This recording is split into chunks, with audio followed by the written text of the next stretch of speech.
Conectas Podcast. A pesar de su lejanía geográfica, tanto los israelíes como los palestinos tienen una cercanía emocional con Latinoamérica, donde hay importantes colonias de ambos pueblos. Por eso muchos de los líderes latinoamericanos han sido prudentes al hablar del conflicto, pero no todos. Esta semana en Tenemos que hablar, pensar antes de opinar. Los líderes latinoamericanos ante el conflicto de Oriente Medio.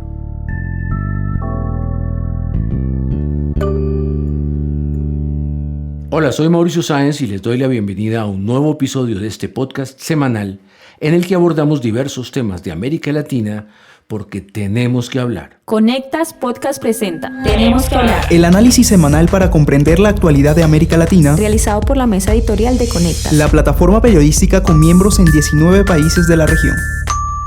Las imágenes de los terroristas de Hamás cuando masacran civiles israelíes. Las de Israel en respuesta bombardeando Gaza mientras huyen miles de personas. Y la de un hospital palestino destruido por un misil por el que ambos bandos se culpan, han generado, más allá de la ideología y de la geopolítica, una reacción mundial de solidaridad con las víctimas y de rechazo a la barbarie. Pero no todos los líderes han sido igual de reflexivos y en Latinoamérica, una región con muchos lazos con Medio Oriente, hay algunos ejemplos. Para hablar de las relaciones de nuestra región con el nuevo conflicto que aterra al mundo, conversaremos hoy con Cristian Asensio, editor de Conectas en Chile, justamente uno de los países con más vínculos con esa sufrida región. Hola Cristian, bienvenido. Hola Mauricio, un gusto estar contigo otra vez, aunque esta vez sea para hablar sobre un tema súper complejo y súper triste, como lo es obviamente cualquier conflicto en que las principales víctimas son civiles. Antes de conversar sobre los lazos que tenemos con Israel y Palestina, explícale por favor a nuestra audiencia los antecedentes directos de la incursión terrorista de Hamás y de la reacción israelí sobre la llamada Franja de Gaza. Claro, en un resumen muy breve, es un choque en este momento entre posiciones extremas, Israel comandado por la ultraderecha actualmente y Gaza bajo el control del radicalismo islámico. Una receta perfecta para el desastre. En este contexto, Israel estaba dando pasos importantes en la normalización de relaciones con varios países árabes. Esto para un grupo como Hamás significaba una derrota importante. Pero mejor que lo explique el analista argentino y experto en Medio Oriente, Ignacio Rulansky, quien dice que la ocupación de zonas de Palestina por parte de judíos ultraortodoxos y justamente estos avances diplomáticos en el mundo árabe de parte del Estado israelí fueron la excusa de Hamás para su ataque. También explica qué busca Hamás con esto. En primer lugar, en un orden macro, se da la perspectiva de la normalización de relaciones diplomáticas entre el Estado de Israel y Arabia Saudita, un gesto que constituye una debacle, según lo entienden, por supuesto, los actores políticos dentro de Palestina, la sociedad civil palestina también, pero que Hamás entonces encuentra como un hito a partir del cual se puede oponer contundentemente con un gesto como este. El objetivo de Hamás con esto también es mostrarse como el actor que propugna estar a la cabeza, a los ojos de estos grupos armados con ideologías extremistas, de estar a la cabeza de todos ellos, es decir, mostrarse como el que los lidera, el más fuerte, el más osado. También disciplina hacia adentro a sus rivales, a sus competidores, a sus aliados, para que lo comprendan como el líder de esta supuesta resistencia, que no es otra cosa que un ataque aberrante a población civil. Rulansky es argentino, justamente uno de los países latinoamericanos más vinculados con esa zona en conflicto, debido a que tiene una significativa proporción de población judía. Sí, de hecho, el presidente argentino Alberto Fernández fue uno de los primeros en condenar la incursión terrorista de Hamás durante el fin de semana del 7 de octubre. Y en ese país hubo una de las marchas más masivas en apoyo a Israel.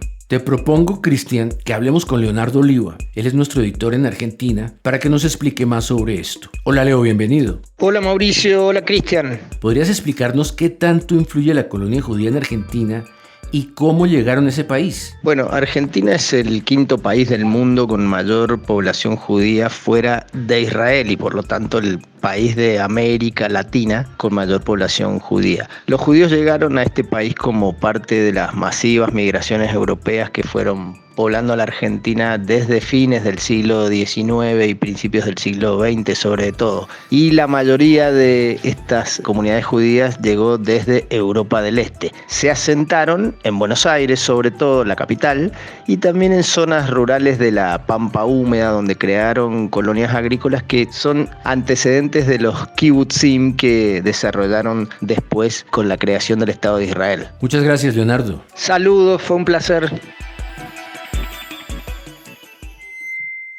En Argentina la colonia judía tiene además referentes importantes. De hecho, una candidata presidencial actual, la socialista Miriam Bregman, es de origen judío. Y lo que ocurre en Argentina es similar a lo que ocurre en Chile, tu país, Cristian, pero con la colonia palestina. Claro, lo que dices es así. En Chile hay alrededor de 500.000 de descendientes de palestinos. La gran mayoría llegó a principios del siglo XX, cuando la zona de Palestina era controlada por el Imperio Turco Otomano. Por eso por aquí, como en otros países, se les llamaba erróneamente turcos. Se caracterizó por ser una comunidad muy emprendedora. Fundaron empresas, clubes sociales e incluso clubes deportivos, como el glorioso Palestino, que ha sido campeón 2 veces de la Liga Chilena de Primera División y también ha participado en la Copa Libertadores. ¿Y cómo crees que influyó eso en lo que dijo Gabriel Boric cuando se refirió al conflicto? Porque él se demoró en hablar. Sí, escribió un par de días después, pero fue bastante cauto y diría que ecuánime. Condenó la acción terrorista de Hamás sin reservas y también la ofensiva israelí contra los palestinos en Gaza. Para ser justos, gran parte de los líderes latinoamericanos ha actuado así, pero siempre hay excepciones. En el caso del mismo Chile, por ejemplo, el conflicto ha generado diferentes miradas en la misma izquierda. El ex candidato presidencial comunista Daniel Jadwe ha recalcado que el pueblo palestino tiene derecho a resistir y que el mundo no está acostumbrado a que los oprimidos se levanten. Pero desde el mismo Partido Comunista, la actual diputada Carmen Hertz escribió en la red X, abro comillas, la adhesión a la causa palestina, a su justeza y anhelos, no impide condenar en forma categórica, sin relativización alguna, la matanza, violaciones y secuestros de civiles israelíes ejecutados por el grupo Hamás, cierro comillas. Nacido en Belén y criado en Nazaret, territorio de Palestina, así que Jesús fue un niño palestino, un joven palestino, y cuando fue crucificado, condenado injustamente por el Imperio Español y por las oligarquías que dominaban religiosamente la zona, cuando fue condenado injustamente, fue clavado, crucificado, asesinado, torturado nuestro Señor Jesucristo. Escuchábamos al presidente venezolano Nicolás Maduro cuando hablaba hace pocos días en la televisión pública.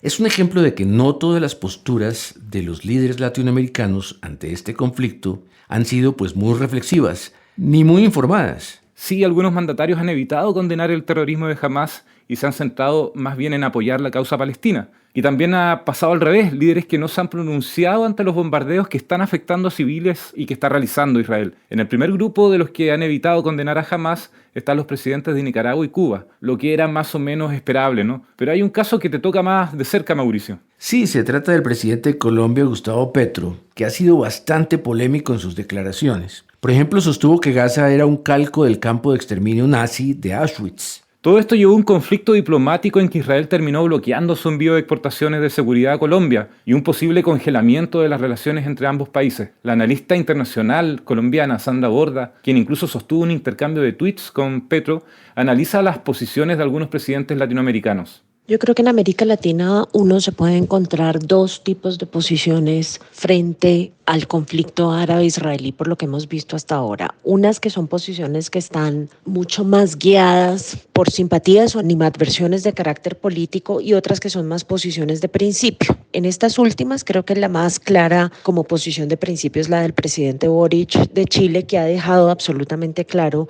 que condena las agresiones a la población civil tanto de parte de Hamás como de parte del Estado israelí. Otros casos han sido casos que han estado mucho más guiados por la ideología de los presidentes que por esa suscripción de los principios básicos del derecho internacional humanitario de protección a la sociedad civil. Yo creo que en ese espacio cabe perfectamente la posición del presidente Petro, que ha sido muy elocuente a la hora de criticar y censurar el comportamiento del Estado israelí frente a la población de los territorios ocupados, pero no ha dicho ni una sola palabra sobre las agresiones y sobre las violaciones enormes a los derechos de la población civil y la enorme cantidad de ejecuciones extrajudiciales a civiles por parte de Hamás. Creo que para América Latina es mucho más conveniente asumir una posición como la posición del presidente Boric de defensa de principios fundamentales y no posiciones como la del presidente Petro, que han buscado constituirse sobre la base de sus creencias ideológicas.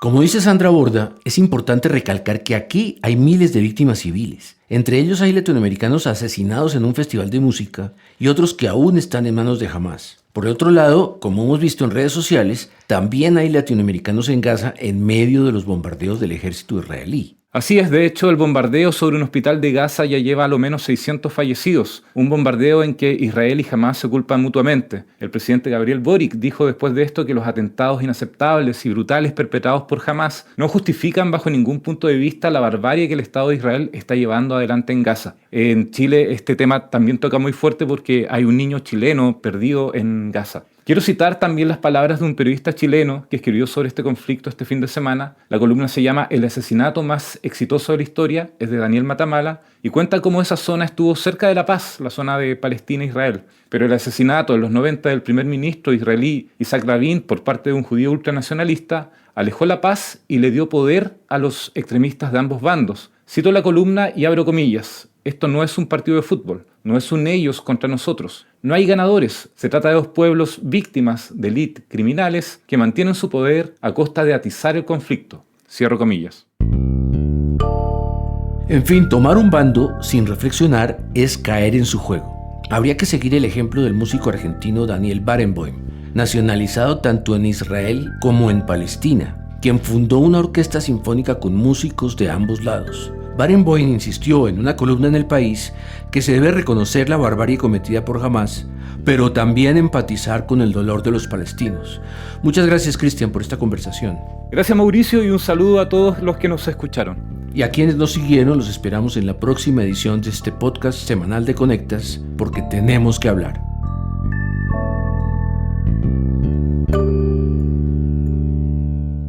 Para conocer a profundidad más contenidos de análisis sobre las Américas, visítanos en www.conectas.org. Escúchanos cada semana en Spotify, YouTube, Apple y Google Podcasts. Activa las notificaciones y déjanos tus comentarios porque en Latinoamérica tenemos que hablar.